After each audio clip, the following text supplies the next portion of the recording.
So may leader line lang ho tayo dyan na 10LB. Grabe to, mama. Good morning mga master. So naglalakad na naman tayo sa paboritong spot ni ayan o, wala niyo kasi niyan. Hustler yan. Hustler sa kuda. So medyo tinanghali tayo ng lakad, medyo lumiwanag na. Pero medyo ito, nakasafe na kami nito, hindi na kami makikita ng mga bantay dito. So low tide na low tide yung tubig. May mga big fish dito, kaso hindi kami makahagis pa dito. Mamaya na kami agis pagbalik dito, pagpauwi na. Oh, dami oh. So maya angat yung tubig. Doon pa kami pupunta para medyo cover kami. Oh, daming isda, diba? Mga pagkain yan. Aray ko. So ispat ng lapo-lapo to.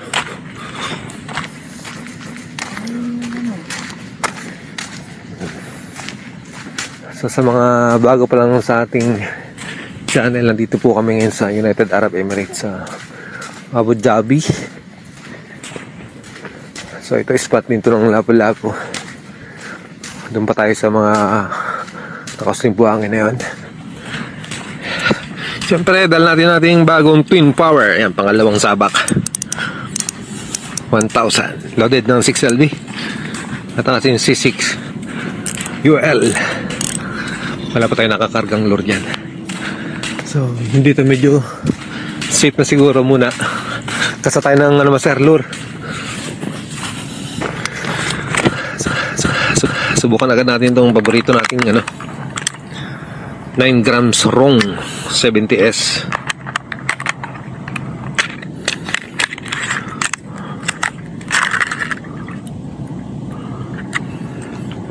Prito ko tong kulay na to, yung ganito ko dati ay na-donate na po agad. Siyempre ang box tago din natin. So ito yung ating mahiwagang lalagyan. At yan, ready.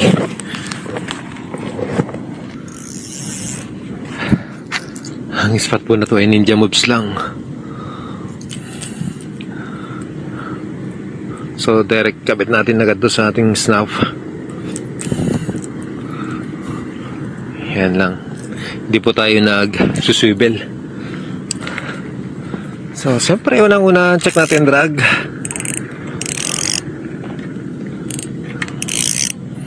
Katamtamang drag. Yan. Para paghila, hook up agad. Pag strike. O ano, ready master? Game na. So, try agad tayo dito.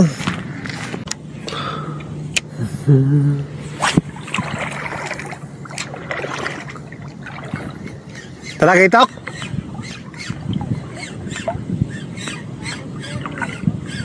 Try bali. Ayun. Kinagat na.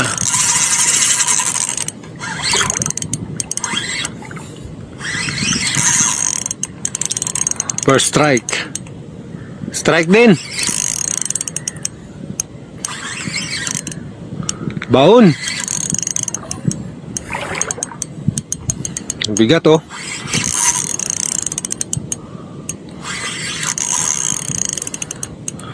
Sana huwag kang sumayad dyan sa mga shell dyan. Atras na, atras. Parang talakitok eh. Or canoping. Bigat eh. Malalaman natin yung paghilid.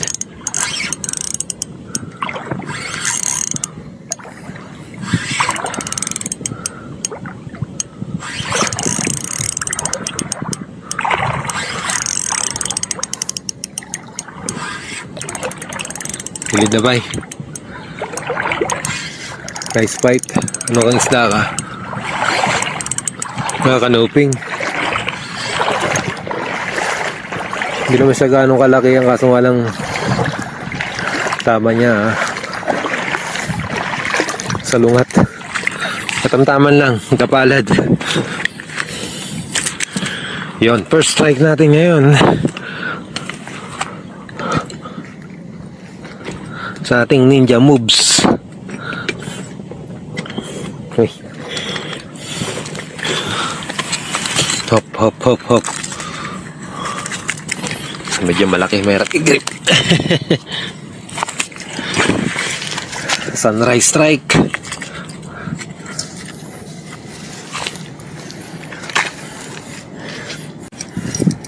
So, pink, pati natin, pang-ipit, pink.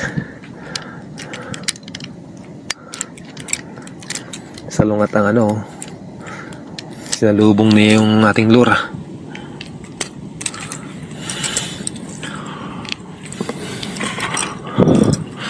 First down.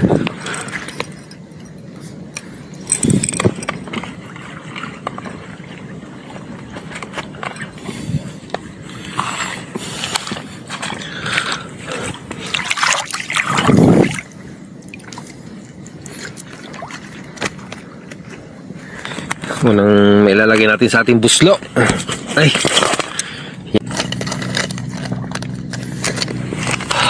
Balik tayo ng hairclip mga master kasi namamataan natin may mga nadadive na ibon dito. Mukhang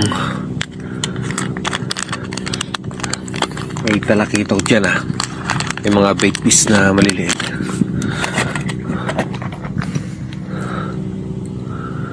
So naka-ready na yung setup niyan.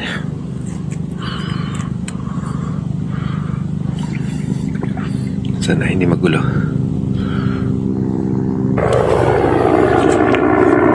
Sa pagkantong kapatagan tubig maganda mag-hairclip.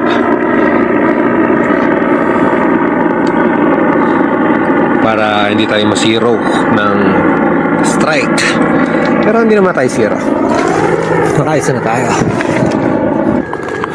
Ito yung ating bagong hairclip. Redhead.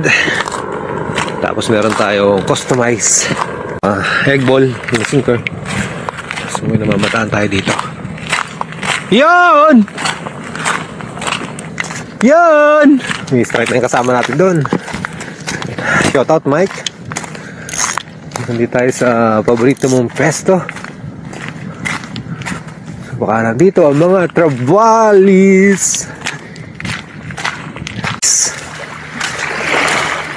Oh, sarap.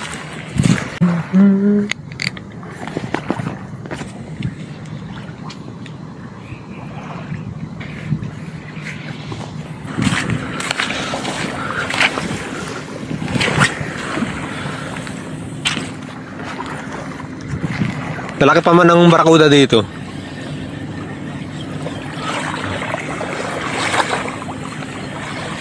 Pero binalikan ni Mike ng mga ayun ayun, snalpok.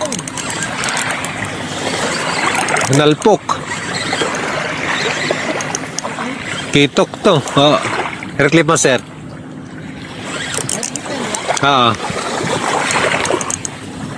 Kasi may mga bubula-bula kanina parang barakuda.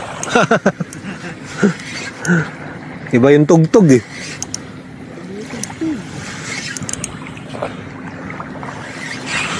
Hindi man lang pinapayak tong reel ko. Kitok master. Balik ka sir clip. Kitok.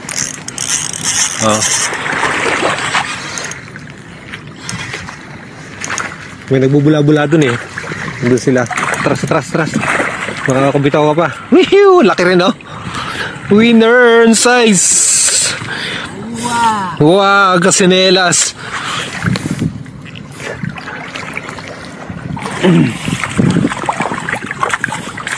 Yan sir, hair clip. Pasok na pasok. Redhead hair clip.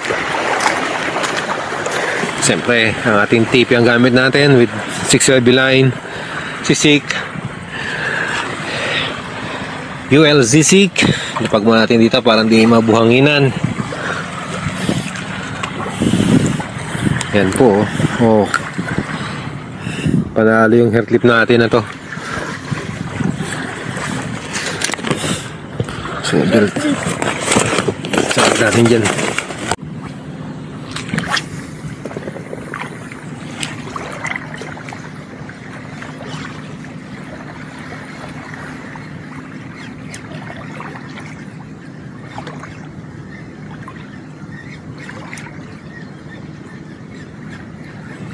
Yan na, master.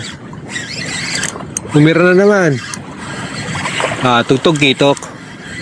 Parang medyo mas masarap tumugtog ang medyo maliit. Medyo maliit siguro to. Sabi na nga, medyo maliit lang. Pero goods na. Pampirito. Wee-hoo! Choo! Talagang hair clip oh. Hindi ka masisiro. Pangalawang kitok.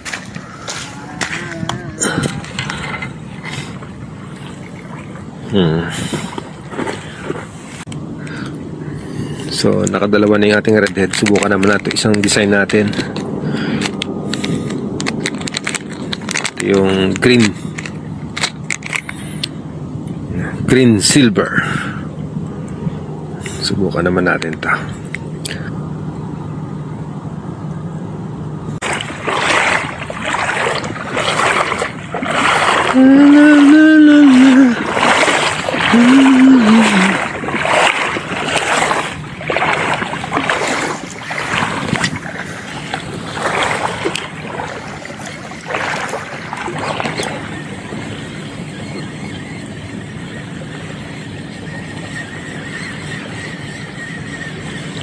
Ayun.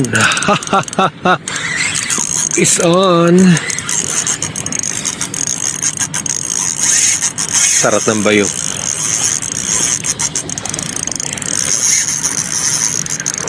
Dali na.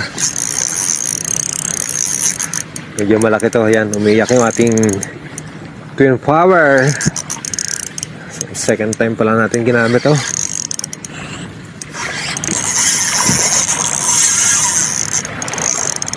Bayong talakitok. Oh!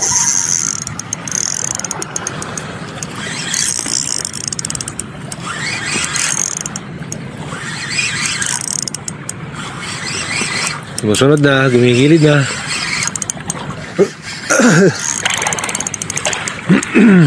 Shout out, Commander. Hello. Sarap oh. Shout out din, Master Jigs Mundo ng Angler Armor. Shout out Mike. Siyempre big shout out kay Kuya Jun sa gumawa ng ating sinker.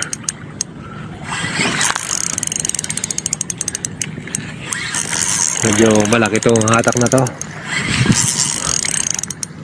Anong klase to? Anong klaseng isda to? Ang laki. Kailangan talakitok. Sirip pa more. Siguro yung mga 1 kg to. Saka, para hindi ka against the light. Tapos tayo. Para kitang kita. Ang laki oh. Ang haba. Gilid ka na. Makagay makalpas pa. So, maganda lang naman yung drag natin. Wala tayong maganso eh. Ang laki, master! Ang laki! Ang laki! I love it! Ang laki mo! Ang laki mo, baby! Mga 2 kg siguro ka, baby! Ang laki-laki! Master! Panalo yung hair clip oh. Yung hair clip na ano natin. Tukan natin masyado. Ngayon ka na babalik. Ano hair clip natin stripe. Ang ganda ng tama, ang laki. Wow. Ilang dangkal oh. Kala ko GT 1. 2 dangkal mahigit. Itimbangin natin niya, record yan ang ating hair clip.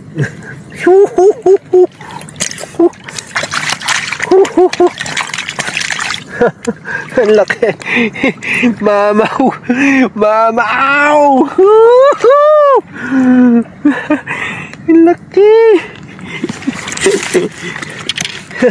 Ay, ating gamit po ang ating Twin Power XD 1000. Malubot na yung camera natin, sakto.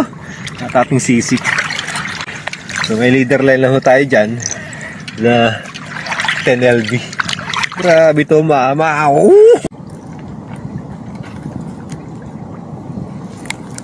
So ayan ho yung sabit niya mga master. Oh.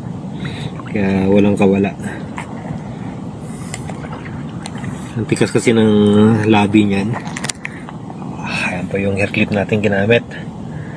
Ayan, shoutout sa ating tagapagawa. Very effective. Anti-zero sa ganyan tubig. So, check po natin timbang. Parang ito ang bagong record ko na OST ah. Dati kasi ang record ko ay 1.8 kg yung pinaka mabigat kong talakitok sa aking trevally hunting. Yan. Kasamahan natin para walang buhangin.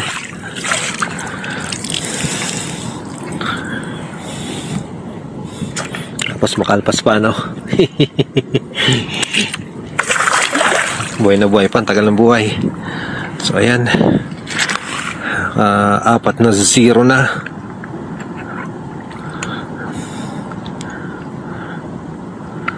Alamin natin. Oh. Yan siya, 1.580. Kala ko maabot ng, tingnan natin, baka mali ang tibangan natin. Ulit. Hindi maabot ng 2 kilo. Ganun lang talaga. 1.59 ayan, or 1 kilo and 590 grams. Hihi, laki na yan. Jumbo. Oh, panalo talaga ito mga master. Kachamba ulit tayo. So ayan, available ho ang hair clip. Available pa yan, marami pa tayo yung kulay na yan. Pakahaba kasi oh, 2 dangkal. Yan, thank you for watching mga master, sa pagsubaybay sa aking mapagpalang adventure. So nakatatlo na tayong talakitok. So yung 2 kanina, ayan oh. So isa sherry. Pasok ka muna dyan.